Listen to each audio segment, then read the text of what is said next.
All right, this is the Fantasy Sports Boss with another fantasy football season wrap-up. DJ Moore of the Carolina Panthers.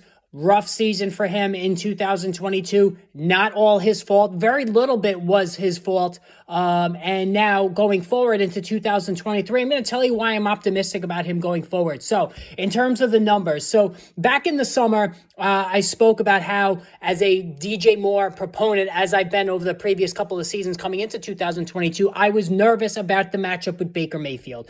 All right. I said in that video over the summer that Moore is a fade for me. I'm not going to draft him this time around because of Baker Mayfield. Mayfield, we saw with the Odell Beckham situation in Cleveland, he just simply doesn't support wide receivers, wide receiver ones, wide receiver twos. He just doesn't. He's not consistent enough a quarterback, not accurate enough, doesn't throw the ball down the field enough, not good in the red zone.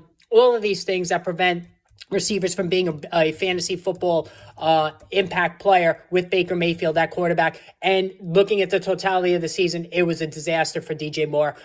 Now, listen, that being said, once Baker Mayfield was finally pushed aside by Carolina and Sam Darnold, who did some good things with DJ Moore when Darnold was on the field with Moore in 2021, when Darnold came back, things picked up a little bit, but it remained a very, very run-heavy offense for Carolina, and Moore wasn't allowed to do his thing. For the entire season, played in all 17 games. The durability, the last 2 years, he's played every game.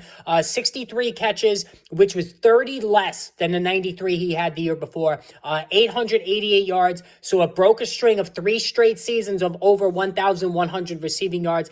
But the silver lining, 7 receiving touchdowns, which was a career high. The one thing about DJ Moore, he had never caught more than 4 touchdown passes in a season. He had 4 3 years running with those 1,100-yard receiving seasons. Had 7 last year. So, it wound up being a somewhat, at least a little bit of a silver lining in terms of Moore's numbers. Now, looking at his fantasy football numbers overall, we can see a couple of trends here. The first, I would say the first 7 weeks of the season, really the first 6 weeks of the season, Moore did not go over 13 fantasy points. He had 3 weeks of 13, 12, and 10 fantasy points, and then he had 3 of 8, 2.5, and 3.7. A disastrous start, like as bad as could be. Those were with Baker Mayfield. Week 7 is when things started to change for the better. 19 fantasy points. You remember, P.J. Walker was getting involved at this point. Caught his second touchdown of the season in Week 7 when he had 19. Then he went to 27 fantasy points in Week 8. That was a huge game for him. 6 catches, 152 yards, and another score. But then back into the toilet. 4.4 fantasy points, 6.9, 5.4. So after Week 11, Moore's owners basically just put him on the bench or outright released him. However, from that point onward, Week 12, 20.3 fantasy points. Sam Darnold is now under center. They had the bye in Week 13. Week 14 was trouble. Didn't even catch a pass, but Moore was injured, so we could throw out Week 14. He was really impacted health-wise in Week 14, so we can forgive that 0.6 fantasy points because he only ran the ball once. But to finish the season in the fantasy football quarterfinals, semifinals, and championships, 18.3 scored a touchdown.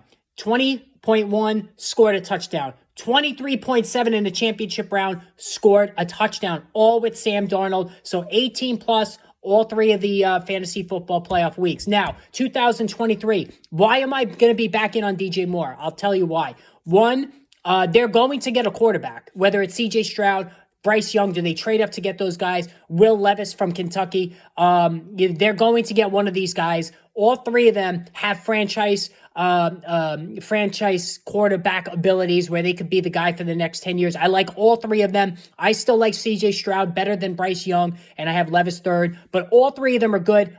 You can make a case for all 3 of them to go number 1 at the position. The reason why the Panthers kept DJ Moore and they got rid of Christian McCaffrey, 1, for contract purposes, 2, whatever rookie quarterback they're going to have in next season, they want to surround him with weapons. DJ Moore, still in his prime, still young, big play receiver. I think DJ Moore could easily be a wide receiver 3 next season. Whatever quarterback that takes over, whether it's Stroud or Young or Levis or whoever, they're going to need a prime receiver to throw to habitually, and it's going to be DJ Moore. So I'm going to be back in on Moore next year. I'd like to get him more as a flex instead of a wide receiver 3, but if you stock up on other positions early, you get that ace receiver early and then you come back to it later on, DJ Moore would be a perfect guy to get. Hit the subscribe, hit that notification button. More fantasy football and NFL draft videos coming soon.